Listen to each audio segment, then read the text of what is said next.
नाशिक मुंबई कसारा घाटात गेल्या काही दिवसांपासून काम सुरू आहे। याच पार्श्वभूमीवर आता कसारा घाट 6 दिवस बंद राहणार आहे।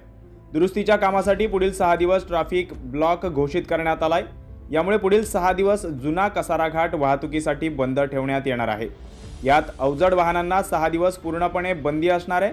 दिनांक 24 फेब्रुवारी ते 27 फेब्रुवारी आणि 3 मार्च ते 6 मार्च या 2 टप्प्यात नाशिक मुंबई कसारा घाट बंद असणार आहे।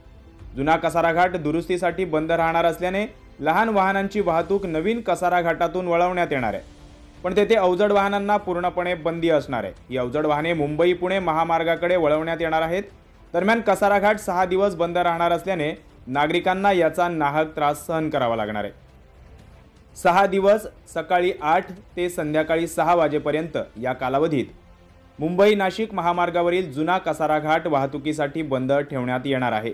त्यामुळे प्रवाशांना काही दिवस त्रास सहन करावा लागणार आहे। जुना कसारा घाट दुरुस्तीसाठी बंद राहणार असल्याने लहान वाहनांची वाहतूक नवीन कसारा घाटातून वळवण्यात येणार आहे। ब्युरो रिपोर्ट, वृत्त मराठी।